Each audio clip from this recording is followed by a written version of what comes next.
আসসালামু আলাইকুম। Learning school YouTube চ্যানেলের পক্ষ থেকে সবাইকে স্বাগতম। তো আমরা বলেছিলাম আমাদের যে জব ইংলিশ যে বইটা আছে, এই বইটা আমরা সম্পূর্ণ আপনাদেরকে সমাধান করে দেবো, এই জব ইংলিশ বইটা। তো এর আগে আমরা অলরেডি এরই ধারাবাহিকতায় আমরা অলরেডি এখানে 40টা নিয়ম আলোচনা করেছি জব ইংলিশ বইয়ে, যেখানে টোটাল 101টা রুলস রয়েছে, যেখান থেকে বিভিন্ন চাকরির পরীক্ষায় এই 101টা রুলস থেকে বিভিন্ন চাকরির পরীক্ষায় বারবার কোশ্চেন আসে।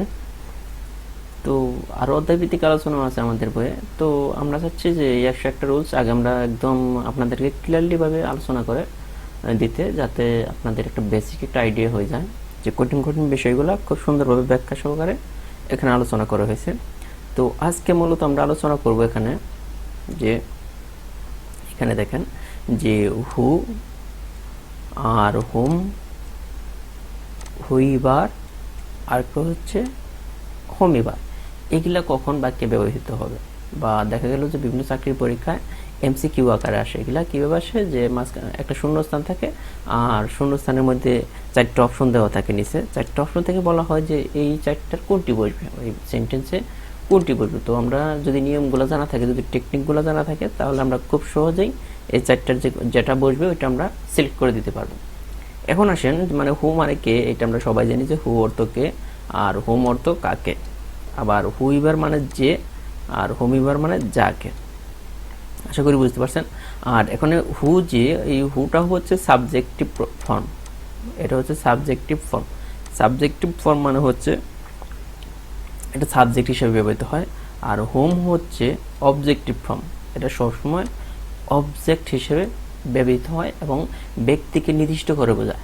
এটা দিয়ে হু এবং হোম, হু হচ্ছে সাবজেক্টিভ ফর্ম আর হোম হচ্ছে অবজেক্টিভ ফর্ম, কিন্তু দুইটি দ্বারা ব্যক্তিকে নির্দিষ্ট করে বোঝায়। আর অনির্দিষ্ট ব্যক্তিকে বোঝাতে এখানে যে হু এর সাথে ইবার যোগ করে, EBER, এবার যোগ করে করা হয় হু এবার।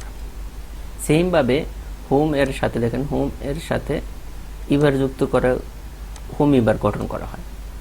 তো আমরা এই জিনিসগুলো বুঝলাম, বাট আমরা দেখবো যে আসলে এগুলো কীভাবে আমরা বাক্যের মধ্যে আমরা চিনবো যে একটা বাক্যের মধ্যে কোথায় হু হবে, কোথায় হোম হবে, কোথায় হোয়েন হবে, এগুলো আমরা একদম ক্লিয়ার করে দেবো। চাকরির পরীক্ষা কিন্তু এখান থেকে কোশ্চেন আসে বিভিন্ন চাকরির পরীক্ষায়। এখন আসেন আমরা যদি দেখি যে মনে করেন যে একটা শূন্যস্থান রয়েছে, যে কোনো জায়গায় একটা শূন্যস্থান থাকতে পারে, এরকম একটা শূন্যস্থান দেওয়া থাকবে। এই শূন্যস্থানের পরে, মানে এই শূন্যস্থানের পরে যদি বার থাকে, BERB, বার থাকে, এবং তার পূর্বে নাউন অথবা প্রনাউন যদি থাকে, দেখেন শূন্যস্থান, আর এই শূন্যস্থানের পরে যদি বার এবং এই শূন্যস্থানের পূর্বে যদি নাউন অথবা প্রনাউন থাকে, তাহলে আমরা হু বসাবো। তাহলে এই 4টার মধ্যে থেকে এখানে কি বসবে? হু। কখন? যখন এই শূন্যস্থানের পরে বার আর এই শূন্যস্থান যেটা থাকবে তার পূর্বে যদি নাউন অথবা প্রনাউন থাকে, আমরা নাউন অথবা প্রনাউন চিনি। এরপরে আসেন যে পরবর্তী যেটা আছে, যে শূন্যস্থানের পরে যদি বার থাকে, শূন্যস্থানের পরে যদি বার থাকে কিন্তু শূন্যস্থানের পূর্বে নাউন প্রনাউন থাকবে না, নাউন অথবা প্রনাউন থাকবে না, মানে এটা ক্রস, নাউন প্রনাউন থাকবে না, নাউন প্রনাউন থাকবে না, নাউন প্রনাউন ব্যতীত অন্য কোনো কিছু যদি থাকে বা কোনো কিছু যদি না থাকে, কোনো কিছু যদি না থাকে, তখন হবে হু ইবার, তখন হবে কি? হু ইবার। তাহলে আশা করি বুঝতে পারছেন যে কোন জায়গায় আপনারা হু বসাবেন আর কোন জায়গায় হু ইবার বসাবেন। হু বসাতে হলে দুইটার পরেই কিন্তু ভাব থাকবে, কিন্তু সামনের দিকটা চিন্তা করতে হবে। সামনে যদি নাউন অথবা প্রনাউন পান শূন্যস্থানে, তাহলে হু বসবে। আর সামনে যদি নাউন প্রনাউন বা কোনো কিছু না পান বা অন্য কোনো কিছু পান, তাহলে কি বসবে? হু ইবার। আশা করি আপনাদের এই ব্যাপারটা ক্লিয়ার হয়ে গেছে যে কোথায় হু বসাবো আর কোথায় হু ইবার বসাবো। আসলে ব্যাপারগুলো আসলে খুবই সহজ। আমাদের চাকরি পরীক্ষা কিন্তু এগুলো আসে বারবার, যে 4টা অপশন থেকে যে কোনো একটা অপশন আপনাকে বসাতে হবে। এখন আমরা দেখব যে আরও সহজ একটা, যেমন আরেকটা এক্সাম্পল যেখানে আছে, আর একটা নিয়ম আছে, আমরা ওই নিয়মটা ক্লিয়ার হলে আর দুইটা, তাহলে আমাদের জন্য একদম ক্লিয়ার হয়ে যাবে ব্যাপারগুলো। দেখেন এরপরে যে জিনিসটা আছে যে হোম, হোম কোথায় ব্যবহৃত হবে আর হোম এবার কোথায় ব্যবহার করবে। এখন আসেন, যদি এরকম একটা শূন্যস্থান থাকে, শূন্যস্থানের পরে যদি দেখেন যে সাবজেক্ট আছে, আর শূন্যস্থানের পূর্বে যদি আপনি পান যে নাউন অথবা প্রোনাউন, দেখেন পার্থক্য কি, আগে কিন্তু ভার্ব ছিল, শূন্যস্থান আছে, শূন্যস্থানের পরে সাবজেক্ট এবং শূন্যস্থানের পূর্বে নাউন অথবা প্রোনাউন, তাহলে হবে হোম, এখানে হবে কি হোম হবে। আর যদি এরকম আসে যে শূন্যস্থান আছে, শূন্যস্থানের পরে সাবজেক্ট, আর এখানে নাউন অথবা প্রোনাউন কোনোটি নেই, বা অন্য কোনো কিছু আছে বা কিছুই নেই, নাউন প্রোনাউন থাকবে না, অন্য কোনো কিছু থাকতে পারে, অথবা কিছু যদি না থাকে, তাহলে এখানে হবে আপনার হোমিবার, এখানে হবে হোমিবার। তাহলে আমরা শূন্যস্থান থেকে কিন্তু বলে দিতে পারবো কোথায় হু হবে, কোথায় হোমিবার হবে, কোথায় হোম হবে, আর কোথায় হু ইবার হবে। এখন আসেন ব্যাপারগুলো কিন্তু খুবই সহজ। এখন দেখেন আমাদের বইয়ের মধ্যে কিন্তু যে হু এর যে ব্যবহারটা বলা আছে, হু এর পূর্বে নাউন বা প্রোনাউন, আমরা বলছিলাম হু এর পূর্বে থাকবে নাউন বা প্রোনাউন, এবং হু এর পরে থাকবে ভার্ব, মাঝখানে থাকবে কে হু, হু এর পরে ভার্ব, হু এর পূর্বে নাউন অথবা প্রোনাউন যদি থাকে তাহলে আমরা হু বসাতে পারবো। আর এখানে দেখেন হু ইবার, যার পূর্বে থাকবে কি নাউন প্রোনাউন ছাড়া অন্য কিছু বা কিছুই না, এরপরে থাকবে ভার্ব, তাহলে হু আর হু ইবার দুইটার পরে ভার্ব থাকবে, আর হু এর পূর্বে নাউন বা প্রোনাউন থাকবে, আর অন্যটার পূর্বে নাউন বা প্রোনাউন ব্যতীত অন্য কোনো কিছু থাকতে পারে অথবা নাও থাকতে পারে। এরপরে যেটা আছে যে হোম, হোম এর দেখেন পূর্বে থাকবে নাউন প্রোনাউন এবং পরে সাবজেক্ট, আর হোম ইবার যেটা আছে দেখেন হোম ইবার, এর পূর্বে নাউন অথবা প্রোনাউন ছাড়া অন্য কিছু বা কিছুই না, এবং পরে সাবজেক্ট বসে। এখন আমরা রিয়েল টাইম এক্সাম্পলগুলো দেখব। এখন দেখেন আমরা প্রশ্ন দেখেই উত্তর বলে দিতে পারবো যে শূন্যস্থান দেখেন, যেমন এখানে একটা দেখেন শূন্যস্থান রয়েছে, এই শূন্যস্থান, এই শূন্যস্থানের পরেই দেখেন একটা সাবজেক্ট আছে যে উই নো, দেখেন ভার্ব সাবজেক্ট এরপরে ভার্ব থাকে, তার মানে এটা একটা সাবজেক্ট, ওই একটা সাবজেক্ট, এবং শূন্যস্থানের পূর্বে আছে কি দেখেন একটা নাউন, একটা নাম আছে সীতার নাম, তো একটা নাউন। তো দেখেন শূন্যস্থানের পরে যদি সাবজেক্ট থাকে এবং তার পূর্বে যদি নাউন থাকে, তাহলে শূন্যস্থানের পরে সাবজেক্ট তার পূর্বে নাউন, তাহলে দেখেন এখানে কিন্তু আসছিল এই যে হোম, এটার পরে কি থাকবে সাবজেক্ট এবং তার পূর্বে নাউন বা প্রনাউন, তার মানে এখানে কি হবে, এখানে হোম হবে। এখানে দেখেন যে অপশন বি, এগুলো কিন্তু মুখস্থ না, এগুলো কিন্তু লজিক্যালে আসছে, ঠিক আছে। এরপরে দেখেন আমরা এইটা একটু আগে দেখবো, I know the boy is there. এখন দেখেন আমরা তার শূন্যস্থানটা দেখবো, এখানে আছে শূন্যস্থান, এটা দেখেন যে শূন্যস্থান, শূন্যস্থানের পরে একটা ভার্ব আছে এবং তার পূর্বে আছে বয় যেটা একটা নাউন, তাহলে মাঝখানে শূন্যস্থান, শূন্যস্থানের পরে ভার্ব এবং তার পূর্বে নাউন আমরা এখানে বলছিলাম। তো দেখেন তো এখানে যে এই যে ভার্ব, দেখেন ভার্ব আর এখানে নাউন বা প্রোনাউন, তাহলে মাঝখানে কি হবে, এই সূত্রটা মিলে গেছে। আমরা জানি হু যদি বসে, হু এর পরে থাকবে একটা ভার্ব এবং আগে থাকবে একটা নাউন বা প্রোনাউন, এখানে নাউন আছে, তার মানে এটার মধ্যে হু হবে। দেখেন এই যে অ্যান্সার কিন্তু আমাদের এ নম্বর অপশন, এখানে যে অ্যান্সারটা এই দেখেন যে এটা হচ্ছে আমাদের অ্যান্সার, এখানে কিন্তু দেওয়া আছে যে খুব সুন্দরভাবে যে অ্যান্সার কোনটা। এরপরে যেটা আছে একটু দেখেন যে এরপরে কোনটা আছে যে give me the mail two is hungry. দেখেন শূন্যস্থানের পরে আছে কি ইজ, শূন্যস্থানের পরে আছে ইজ, আর এর পূর্বে কিন্তু নাউন বা প্রোনাউন কিছুই নেই, ইজ কিন্তু একটা ভার্ব, ইজ হচ্ছে একটা ভার্ব, তার মানে শূন্যস্থানের পরে ভার্ব আছে। আমরা জানি শূন্যস্থানের পরে যদি ভার্ব থাকে এবং আগে যদি কোনো কিছু না থাকে, এ দেখে নিয়েছে ভার্ব আগে নাউন বা প্রোনাউন ছাড়া অন্য কিছু থাকলে, তাহলে মাঝখানে কি বসে হুইবার, তার মানে এখানে বসবে কি হুইবার। দেখে নিয়ে এটা আমাদের অ্যান্সার কিন্তু এটাই।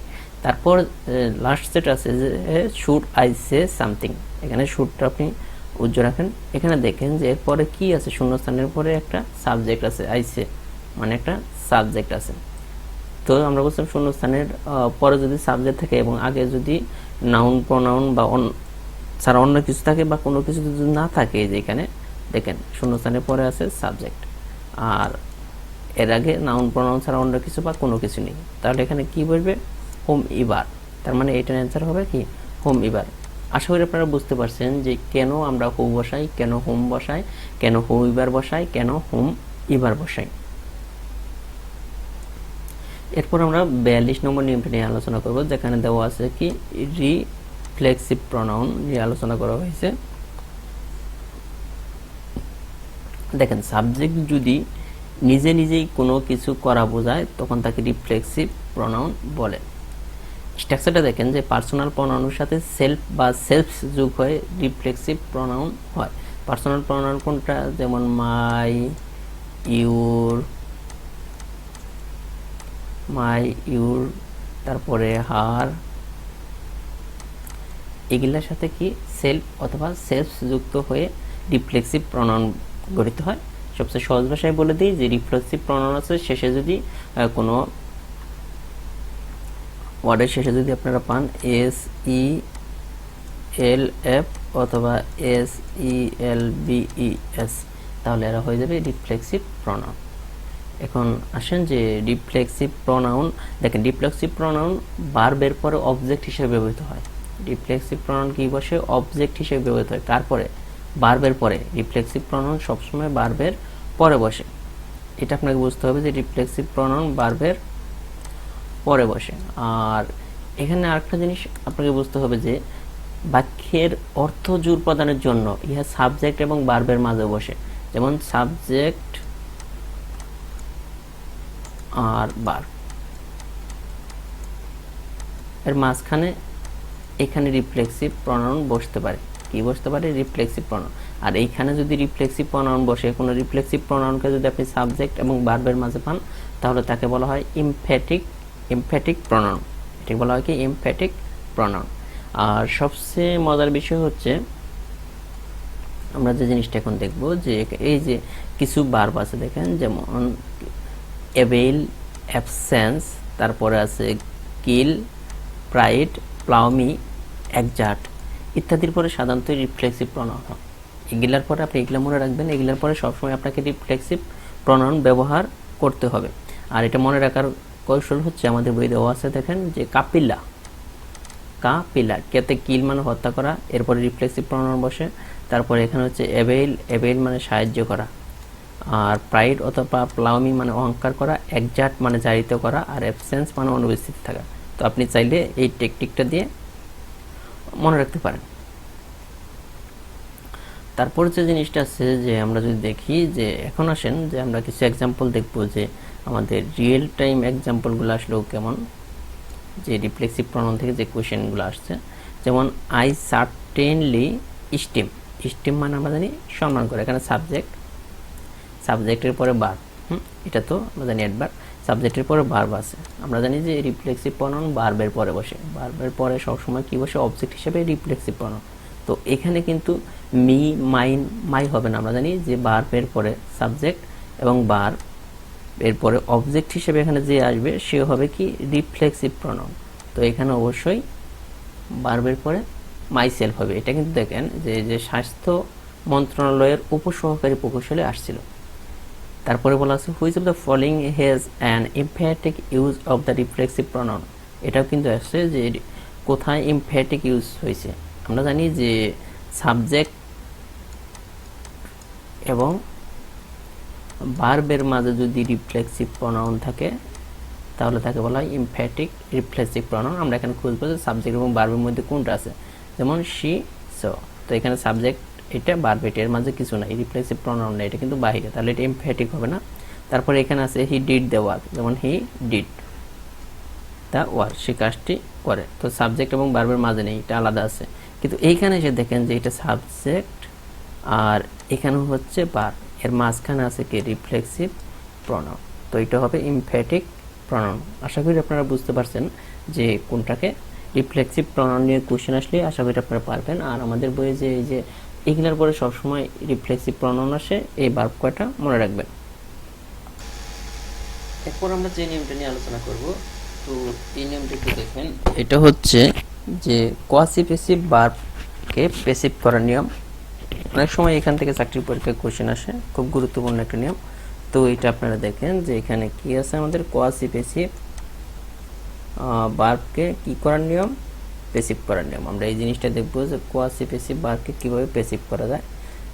তো এখানে দেখেন বলা আছে যে কিছু কিছু ভার্ব গঠনগত দিক দিয়ে থেকে অ্যাডজেক্টিভ কি অ্যাক্টিভ কিন্তু প্যাসিভ অর্থ প্রদান করে, এদেরকে কোয়াসিপেসিভ ভার্ব বলে। তো কিছু কোয়াসিপেসিভ ভার্ব এখানে আমাদের সাজিয়ে দেওয়া আছে, তো আপনারা অবশ্যই এই কোয়াসিপেসিভ ভার্বগুলো মুখস্থ রাখবেন। তো দেখা গেল যে এগুলাকে কোয়াসিপেসিভ ভার্ব বলা হয়। এখন আসেন, এগুলা আমাদের মেইন বিষয় হচ্ছে যে এগুলা যদি থাকে, এই ধরনের ভার্বগুলো যদি থাকে, তাহলে আমরা ওইটাকে প্যাসিভ আমরা কীভাবে করব। এটার গঠনটা আছে যেখানে coercive subject plus be verb, subject plus be verb plus verb 3, মানে ভার্বের past participle form plus object অথবা কমপ্লিমেন্ট যে জিনিসটা থাকবে। তো এটাকে যদি আপনি কি করেন, প্যাসিভ করেন, এটা তো অ্যাক্টিভে দেওয়া থাকবে। প্যাসিভ করার সিস্টেম আছে সাবজেক্ট প্লাস বি ভার্ব, এই সাবজেক্ট প্লাস বি ভার্ব ঠিক আছে, তারপরে অবজেক্ট এবং কমপ্লিমেন্ট, অবজেক্ট অথবা কমপ্লিমেন্ট বসবে, এরপরে হোয়েন, ইট, তারপরে বি ভার্ব প্লাস ভার্বের পাস্ট পার্টিসিপল ফর্ম। মানে আপনারা এখানে বুঝবেন না, আমরা যদি ডিরেক্ট এক্সাম্পলে চলে যাই তাহলে আপনারা ঠিকই বুঝবেন যে আসলে কীভাবে কী হয়েছে। যেমন এখানে যে জিনিসটা আছে দেখেন, আমরা যে হানি ইজ টেস্টেড সুইট, এটাকে দেখে কিন্তু মনে হচ্ছে এটা কি প্যাসিভ ফর্মে আছে, আসলে কিন্তু এটা প্যাসিভ ফর্মে না, কোয়াসিপেসিভ ভার্ব টেস্ট। হ্যাঁ, তো এটাকে আমরা যদি করি, আমরা বলছিলাম যে প্রথমে আপনার কি আসবে, যে সাবজেক্ট আর ভার্বটা ঠিকই থাকবে, সাবজেক্ট এই যে বি ভার্ব এটা কিন্তু ঠিকই আছে, তারপর চলে আসবে অবজেক্টটা, অবজেক্ট যেটা থাকবে শেষে যেটা থাকবে, তো হানি ইজ সুইট, মাঝখানে একটা হোয়েন চলে আসবে, সবসময় এটা মাঝখানে হোয়েন চলে আসবে, তারপরে ইট আসবে, মাঝখানে হোয়েন ইট এটা আসবে, তারপরে বি ভার্ব ইজ টেস্টেড। তো এটা গেল একটা, এটা দিয়ে আপনারা যদি না বুঝে দেখেন, আমি আরও কিছু এক্সাম্পল দিই তাহলে ক্লিয়ার হয়ে যাবে ব্যাপার।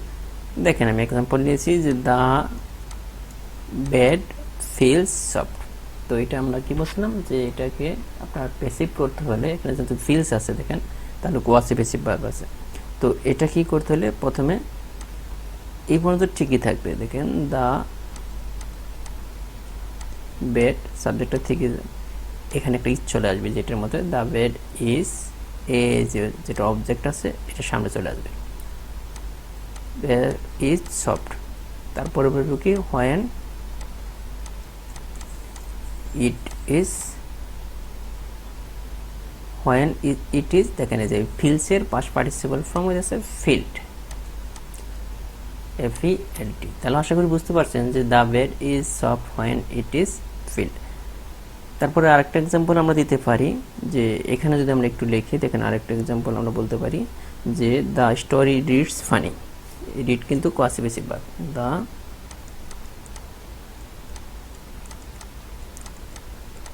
স্টোরি রিডস ফানি, এটাকে যদি আমরা কি করতে চাই, যে প্যাসিভ করতে চাই, এখানে রিডস আছে, হ্যাঁ, তার মানে কোয়াসিপেসিভ ভার্ব, তাহলে দ্য স্টোরি, এখানে একটা ইজ চলে আসবে, হ্যাঁ, তাই স্টোরির পরে সাবজেক্টের পরে একটা ইজ চলে আসবে, তারপরে এটা চলে আসবে ইজ ফানি, অবজেক্টটা এখানে চলে আসবে, হোয়েন ইট ইজ রিড, কারণ রিডের পাস্ট পার্টিসিপল ফর্ম রিডিং। তো আশা করি বুঝতে পারছেন যে আপনারা কীভাবে কোয়াসিপেসিভ ভার্বগুলো আসলে যে কোনো চাকরির পরীক্ষায় পারবেন, কারণ এই নিয়ম থেকে কোয়েশ্চেন আসে অনেক বেশি। তো আজকে আমরা এই পর্যন্ত মূলত আলোচনা। আর একটা কথা বলবো আপনাদেরকে, যে আমাদের কিন্তু মাত্র 3টা বই সরকারি চাকরির জন্য, যে আমাদের বইগুলো থেকে আপনি প্রাইমারি, নিবন্ধন, দ্বিতীয় তৃতীয় শ্রেণী সহ অন্যান্য জবে আপনি মোটামুটি 100%ই কমন পাবেন, শুধু ব্যাংক আর BCS বাদে। কারণ আমাদের বইগুলো প্রাইমারি, নিবন্ধন, দ্বিতীয় তৃতীয় শ্রেণীর চাকরির সিলেবাসে রচিত। সো আমরা এগুলোর জন্য আমাদের বইগুলো থেকে আপনারা 100% কমন পাবেন না। বাট প্রাইমারি, নিবন্ধন, দ্বিতীয় তৃতীয় শ্রেণীর জবে আমাদের যে জব ম্যাথ আছে, জব ম্যাথ, তো এটা কিন্তু খুবই পপুলার একটা বই, যেখানে মাত্র 508টা ম্যাথ আছে সাজেশন ভিত্তিক। এখান থেকে যেমন আমাদের বইটা পাবলিশ হওয়ার পরে 14-15টা পরীক্ষা হয়েছে এই জব ম্যাথ, তো মোটামুটি সকল চাকরির পরীক্ষায় 70 থেকে 100% কমন আসছে অনেক চাকরি পরীক্ষায়। আপনারা আমাদের চ্যানেলের ভিডিওগুলো যদি দেখেন তাহলে আপনি বুঝতে পারবেন যে বইটা কতটা পপুলার। এরপর আমাদের জব ইংলিশ, যেটা নিয়ে আজকে আলোচনা করলাম, তো এই বইটাও সারা বাংলাদেশেই পাওয়া যায়। তারপরে এই দুইটা আমাদের ম্যাথ আর ইংলিশের জন্য আলাদা একটা বই, আর বাকি সকল সাবজেক্টের জন্য আমাদের হচ্ছে জব ডাইজেস্ট। কারণ অন্য অন্য বিষয়গুলি এই সমস্ত চাকরির জন্য মোস্ট ইম্পর্টেন্ট পার্টগুলো পড়লেই হয়।